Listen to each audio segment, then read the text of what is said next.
I've interviewed a lot of interesting people as host of 06880, the podcast, but I've never interviewed a rabbi or a jazz musician. And today I'm talking with both, and they're the same person. Okay, well, they could cancel each other out, so don't be threatened. It's a non-event. Greg Wall grew up near Boston, and through a series of circumstances, your passion for music moved from Led Zeppelin and Jimi Hendrix to Miles Davis and Ornette Coleman. And then you moved to New York, and along with your saxophone, you added a Torah. Now, Greg Wall is the rabbi at Westport's Beit Havarim and the man behind Jazz at the Post, the Thursday night series at the VFW, where else, right? The VFW. And you bring world-class jazz musicians to Westport. Welcome, Greg Wall, the Jazz Rabbi, to 06880, the podcast. Thank you, Dan. Thanks. It's an honor to be a guest at your podcast. It's fun. So I'm going to jump right in. Okay.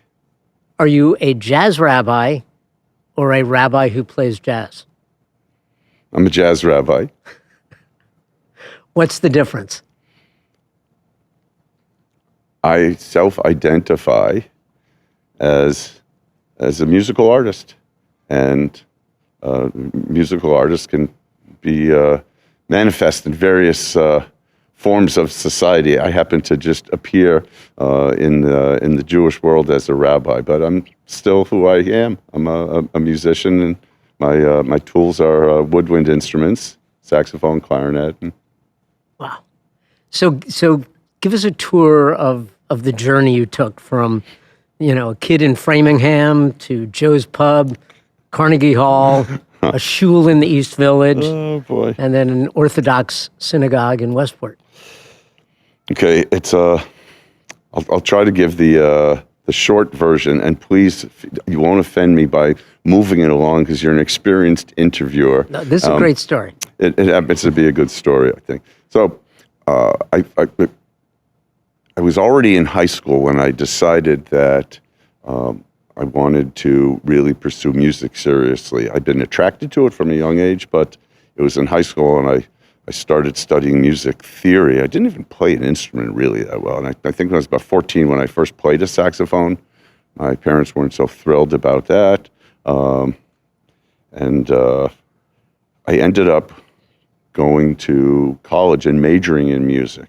I got accepted to a few prestigious schools, but I agreed, not being so well informed, that, I should go to UMass, and then I could transfer. My parents were praying desperately that I would just get tired of music and move on, as I had done with every other passion that I had to date.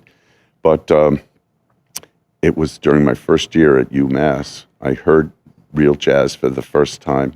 I heard someone introduce me to this Miles Davis record called In a Silent Way, and at that point I knew that's what I wanted to do. So I took a year off, became a college dropout, the disgrace of the family, and practiced 8-10 hours a day, played all the time, and I got accepted to New England Conservatory of Music. So then there being in the environment of really serious, talented musicians, and I'm not so talented, so I have to actually work hard in order to accomplish anything. And but I, moved to New York, as all jazz musicians are wont to do, and that happened in 1982. And around the same time, I had become really infatuated with the music of John Coltrane. And we were just talking before the taping that I was on the stage a year ago on Coltrane's birthday with my friend Lewis Porter, Dr. Lewis Porter, who literally wrote the book on Coltrane. He's a fine pianist, and we played some excerpts of A Love Supreme, probably the turning point in Coltrane's career publicly, when he came out of the closet and said, every note I play for God. And he really had his manifesto was, dear listener, praise be to God to whom all praise is due. Now, any Jewish boy that's had a bar mitzvah, that's one of the things they teach you. You want to lead the service, you say the Baruch Hu. Coltrane is telling me that. All of a sudden, it started to resonate with me. Maybe there's something to this God thing. And, even though I was searching for spirituality, it was just so generic. I didn't know what I was looking for. So I decided maybe if it was good enough for Coltrane, I should check it out. And then, once that happened, the hand of God was evident everywhere. And just situations would materialize. And I'm going to fast forward to a point where I was now 2 years into my New York residence. I was actually living in Jersey City, New Jersey. Really convenient, short, less than 20 minutes. I could be downtown Manhattan. And I was playing at Hasidic weddings every night of the week. Just happened to? Oh, not Friday nights, and not Saturday nights, but through it happened, and I'll have to explain that another time. They could buy the book. I'm writing the book, but they don't have to buy the book. They'll take it out of the library. And I started getting exposed to people who were practicing Judaism, and it was appealing to me. I had never been exposed to that as a kid. And the only Orthodox Jews I had ever heard of were the ones that my mother said were crazy. So here I meet some. I found my mother was right, and I loved their passion. And I saw that it was a work in progress. And I said, they're like musicians of spirituality, and they approach the religious life the way that I approach music to this point, that there's a total integration. You don't stop, I'm conscious of sound, when I hear a rhythm. I could be in a place like this. Sometimes people think I'm spacing out and all this, a mechanical noise, and I'm trying to figure out the rhythm, of the compressor of the air conditioning versus the clicking of the clock or something like that. It just becomes constant. And I saw that it was very similar with people who had were more connected, maybe. And so I'm a curious guy. So I started studying that as well. Fast forward again. I'm married to my wife, Rona, in 1989. She was a few steps ahead of me in terms of religious practice. But we made She was Orthodox as well? She was Orthodox and I wasn't at the time. Mm-hmm. I wasn't at the time. Oh boy, those razor clams in Chinatown, I really enjoyed them. And so it's not that I don't say, oh, I wish I had never eaten non-kosher food. No, it was delicious. That's why people eat it. It's just not for me. But we made the decision when we had children that we would give our children the fundamentals, the foundation, so they would have the tools to navigate by themselves, because we didn't have it. I was pretty much illiterate. And when it came time to enroll my kids in school, and this was the Joseph Kushner Hebrew Academy. My daughter actually had already had 2 years of public school, kindergarten, first grade. My son started with kindergarten. And I realized if I didn't start learning something and participate with them, it would be a similar experience that I would be perpetuating my bad experience as a kid, where, the religious instruction was for kids. Parents don't have to do it. And, you have to do this. Why we had to do it? But what effect did it have? It didn't do anything. So I started studying, and I really enjoyed it, being a curious guy. And the more I studied, the more I realized that there was more I didn't know about. And the more I studied, there was more I didn't know about. And I could relate to it's like music. One of my early rabbis, Igor Stravinsky, once said, there's a million things I don't know about music. I just want to lessen that number a little. And of course, being a kind of intense guy, it wasn't enough just to do casual learning. So I started, it turns out, like the hand of God in the town I was living at the time, Livingston, New Jersey. I'd moved there, so we had Jewish schools for the kids. There was a group of rabbis who were not congregational rabbis, but Torah scholars coming from Lakewood to Livingston every day to study. This is like 2 minutes from my house. How could I say no?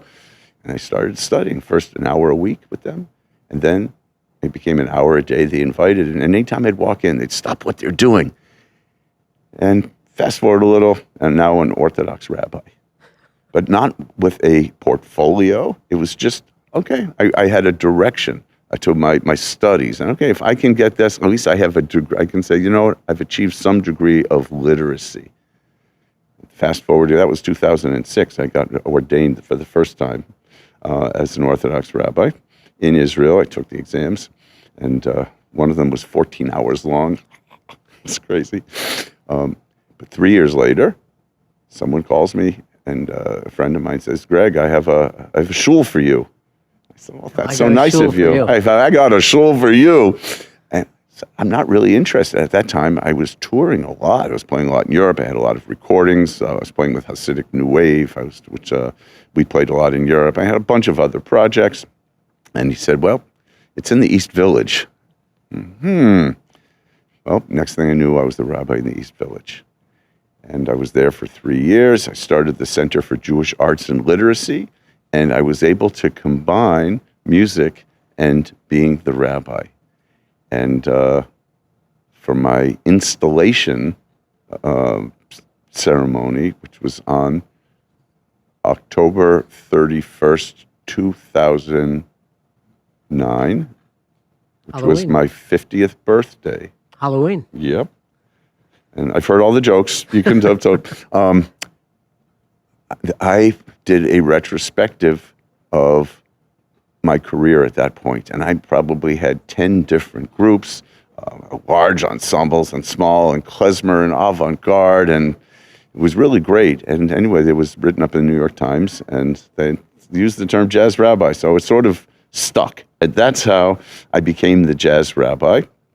And the Center for Jewish Arts and Literacy was perfect outlet for me. And every night of the week, there'd be a class followed by either music or spoken word. We had a resident avant-garde theater company called 24/6. The leader, the director of the company was a observant Jew. You know, we don't, observant Jews take a day off every week. And the synagogue started getting a reputation as being the place for the arts, especially more contemporary, out-of-the-box, East Village, downtown types of things. Sure. And then it was I was having a great time. My family wasn't. We didn't have a place to live, and it got very, very expensive. So 2000. You couldn't live over the store? Excuse me? You couldn't live over the store? No, at one point you probably could. So we had borrowed apartments. And we would, some usual situation, we had to walk up 8 flights of stairs, but the kitchen wasn't kosher. We had to eat all our meals in the synagogue. My family was really wiped out. They didn't like that. So I left in 2012 and went back to just playing full-time music. I'd never stopped, really. That was sort of, they called it a part-time job, but it was pretty demanding. And then I got a call from one of my congregants who grew up in Westport. Said, the synagogue in Westport is looking for a rabbi. I think you might enjoy talking with them. And the next thing I knew, I was the rabbi in Westport. And that was the summer of 2013. I've survived 9 years. I'm now in my 10th year. And so I think we're pretty much up to date. I hope that answered your question. No, it does, and it raises this question, which is, did you know anything about Westport, and was it going from the East Village to Westport is it a leap? I didn't know much about Westport. All I knew was that when people who were familiar with Westport and didn't live here, heard the name, they said, "Oh, Westport's great," and people had different reasons for saying it was great. It was great because of the quality of life there. I mean, they have the best of everything. It's on the water. They even have a private country club. And I don't know, Westport's great because it's not a sports mentality. People are actually literate. They go out. They're into the arts. They're into music. They have great schools there. And everybody had their own reason for saying Westport was great. Oh, the houses are great in Westport.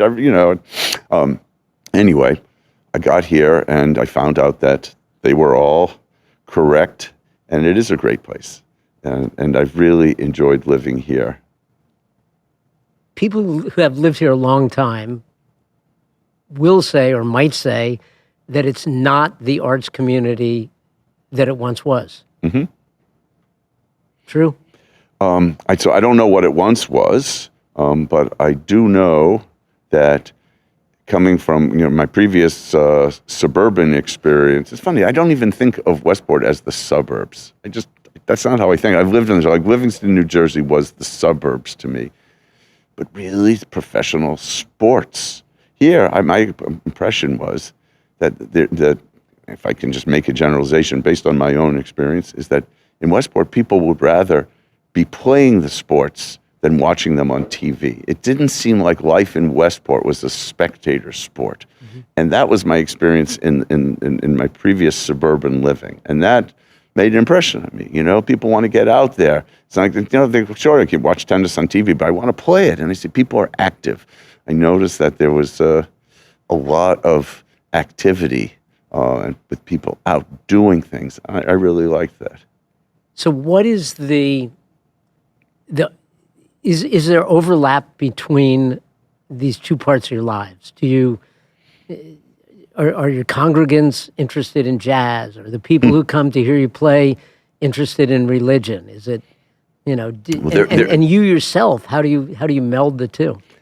Well, there's bound to be some areas of integration. If we were to draw a Venn diagram, we'd see a little spot of congregants who were naturally interested in jazz, or jazz fans who were interested in religion. But what I found is that, and it's not my only interest, it's my most visible public interest. So let's just start with the music. By playing in the community, address two needs. One was for me to be able to play, and since now I have two full-time pursuits, it saves a lot of time to have to drive to New York to play in a little club with people who would gladly come here. And I just saved 3.5 hours of travel time. So that's a no-brainer. But by coming and being there as the rabbi, people will talk to me, are you really a rabbi? Yeah.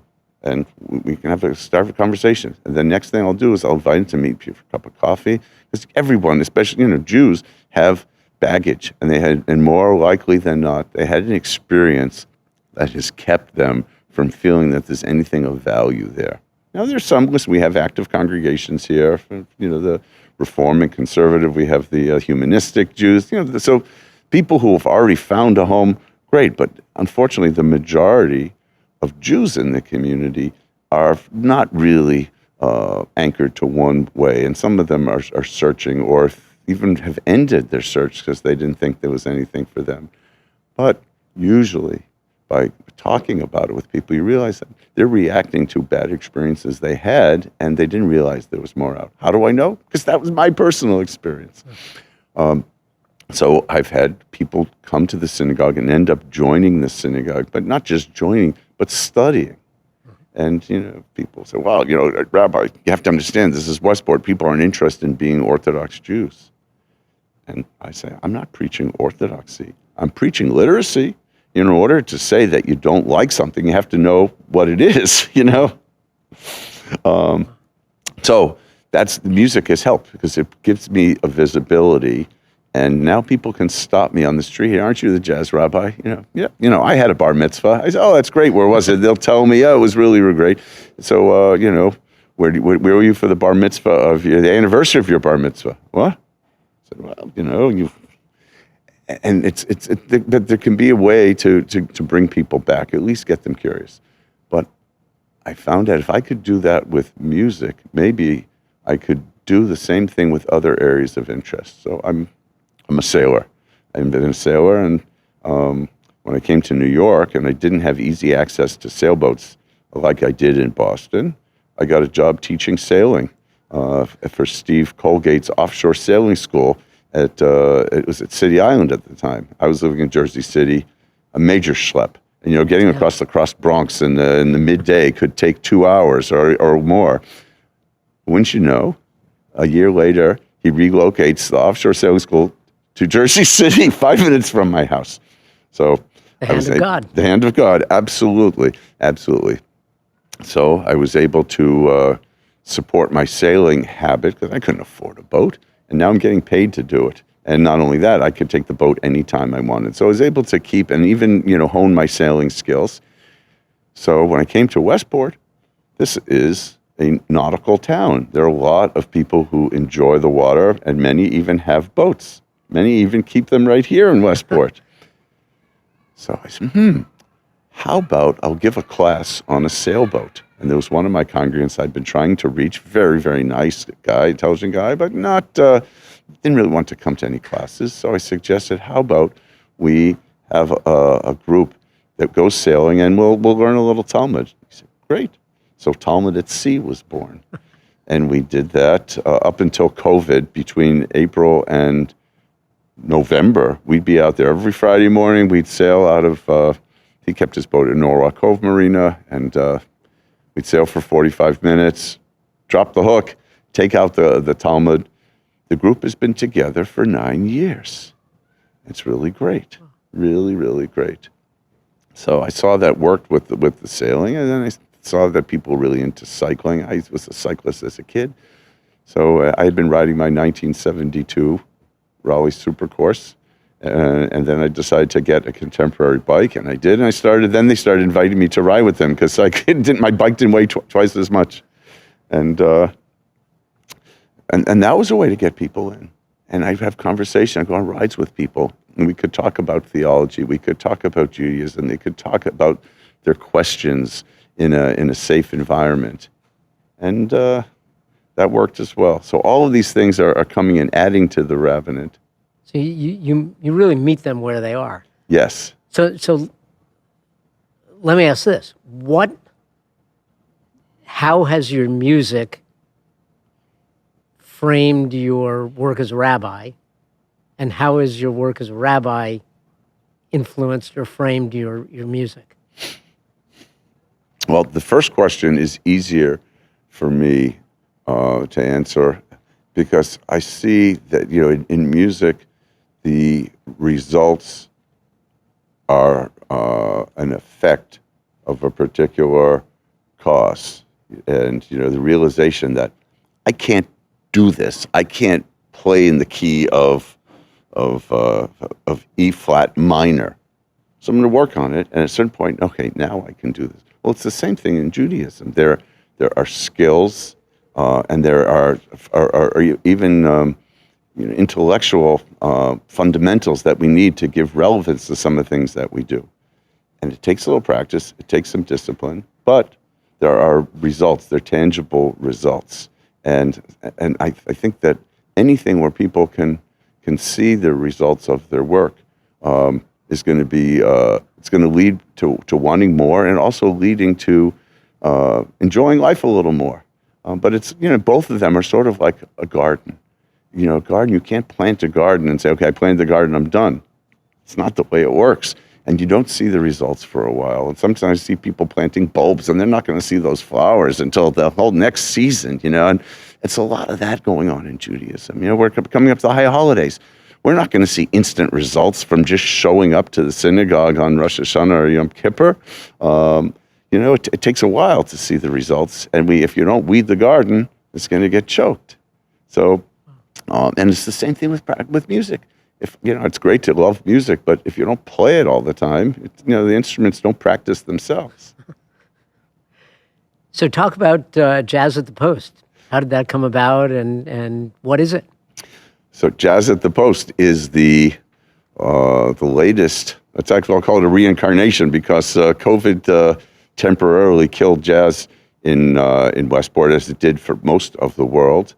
Thank God I had this rabbi job here. I don't know how I would have been able to survive.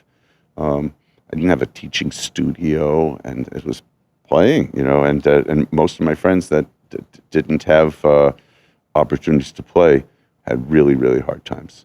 But the weekly jazz series that started, must have been 6 years ago, was put on hold when all public establishments were closed, when we were locked down. And then when things started opening up a little, most of the restaurants became takeout, or at first, having outdoor areas, things. And then outdoor, a lot of people like that. We still see them, and it's really great over town, It's become a part of Westport. But the weekly jazz series lost its home. The piano, which you've written about several times in your wonderful blog, was in storage. And I had been looking for a place to play. And the time was right, but the place didn't seem to be coming up. And one day, I was driving past the VFW post on Riverside, and I looked at it and I said, I've never been in there. I wonder if they have a place over there. And then, the hand of God, who do I see 10 seconds later? My wife jogging down the street, heading towards the post. And so I called her because she has her little white thing in her ear, and she takes my calls while she's running. Do me a favor, just run in there and just see if they have a space that might be conducive to doing music shows. So she goes up the stairs, tries the door, it's locked. She's coming down, and someone gets out of the car. Can I help you? And it turned out to be Phil Delgado, one of the volunteers who volunteers a little more than most people over there. And my wife Rona explained why she had wanted to go in, and he said, "Oh, I'd love to meet your husband. Give him my number." 10 minutes later, I was sitting having a beer with Phil, and he thought, "Jazz, what a great idea!" Because we're at the Post, we want to serve the people of Westport. We want to get them in here. They don't know what we do here. This will be great. And Jazz at the Post was born. And we did 2 shows in April, did 2 in May, and by the end of the May, we said, you know what? Come July, we're going to go every single week. And we have been, and it's delightful. And the musicians love it, and the audience loves it. Excuse me. And yeah, I mean, the idea that it's not a commercial establishment, they're not there to see how much money they can make. They're really there to serve. And the acoustics are wonderful, and the piano has never sounded better. And the view is great. The view is great. And the musicians are big time. And I try to get the best people I can because I want to grow from it too. So I want to make sure that I'm going to be learning something from everybody that will come up here. So, and you'll keep going for the foreseeable future? What do they say? Bop till you drop. So we get time for just a couple more questions, some real quick ones. Sure. Favorite musician? Is it Coltrane? He's one of them. He's definitely in my top 5. I used to say, when people say, who's your favorite? I would say, well, probably my main influence is Rahsaan Roland Kirk. Why Rahsaan Roland Kirk? Who happened to have been blind, but he almost was superhuman in how he compensated for his visual impairments. He was a walking encyclopedia of jazz and music. I had a teacher at the conservatory named Jackie Byard who died tragically, and he's a pianist, and they met. They were both playing with Charles Mingus, and they made some records together. Jackie was also a walking in the history of jazz music. And I happen to love classic jazz. I once had a group playing 1920s jazz. That was my first touring experience. So Rahsaan really is the inspiration for, we have to, from ancient to future, the Art Ensemble of Chicago, which was an avant-garde group, that was their motto, their slogan, from ancient to future. Well, that describes Judaism too. That really does. We go back so we can go forward. And that's my musical approach. So I'd say Rahsaan is probably my favorite. I mean, Coltrane, the wonderful Joe Henderson, Miles Davis, Bill Evans, Herbie Hancock. I mean, I could go on, and, they're all great. So they're all my favorites. How about your favorite biblical character?